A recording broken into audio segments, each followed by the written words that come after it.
group of insiders. We need to give the power in America back to you and back to working men and women all across this country. And I do not believe we will see the kind of change that we need unless we begin to lead that change. On Saturday, this past Saturday, I think a very stark contrast was presented to Democratic voters in this primary. What do you want to see done? I asked at that debate on Saturday here in Chicago whether all the Democratic candidates and whether the Democratic Party would say no from this day forward to Washington insider lobbyist money. We should say this game is over. The system is rigged in Washington, D.C.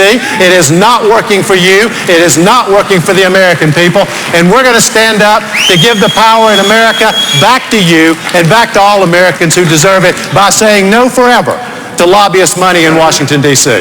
Senator Edwards, thank you. And by the way, you've given us a foretaste of a conversation we'll be having later on in our forum this evening. But to continue on infrastructure, Congressman Kucinich, we're here tonight in this beautifully and recently renovated Soldier Field, partially renovated due to about $400 million in taxpayer money. Should state and local, and in some cases by proxy anyway, federal governments, subsidize private businesses like sports teams by building them stadiums when perhaps that choice is being made at the expense of infrastructure and bridges? I've actually been involved in that argument for many years, and I think that, here's what I said in Cleveland.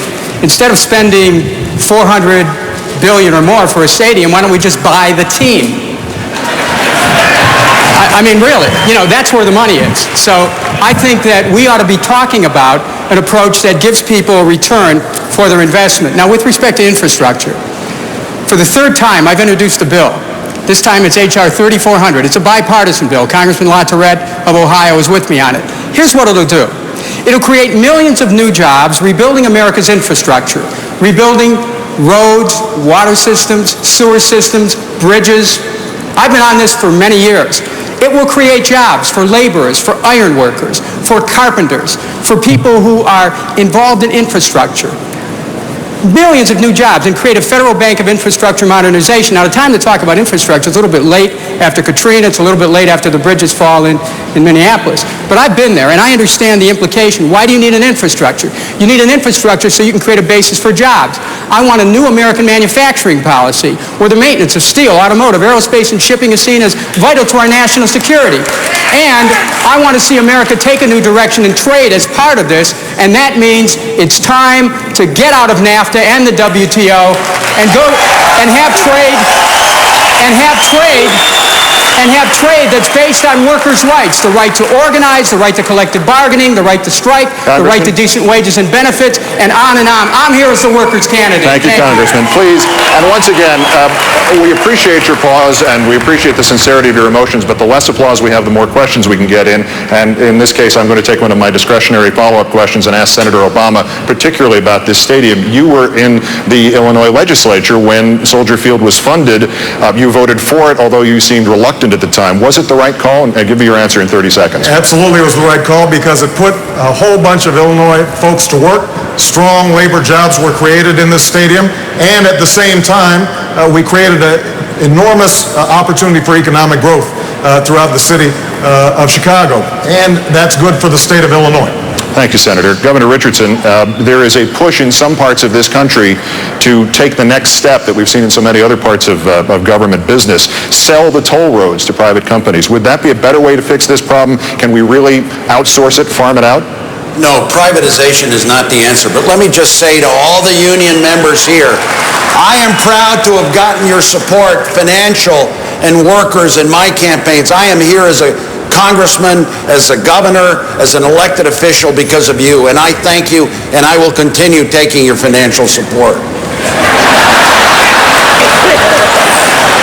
Here's one way that I believe we can finance our infrastructure in this country. I would start out by the Congress eliminating the $23 billion they've put forth for congressional earmarks. I would also ensure that corporate welfare, $73 billion worth, is eliminated as a way to reduce the debt. But we have to invest in our power grid. We have to invest in our bridges, in our highways. I was able to do that as governor of New Mexico. $1.5 billion worth of highway construction to repair our bridges, to repair our highways. To bring commuter rail, we have to start thinking about new infrastructure in America. We have to start thinking about making sure we have strong land use policies, smart growth. The government should be a partner with the states and localities in building commuter rail, light rail, new forms of transportation besides repairing our highways and our bridges. Governor, thank you. Let's move on to another important topic for this audience in particular, the subject of trade.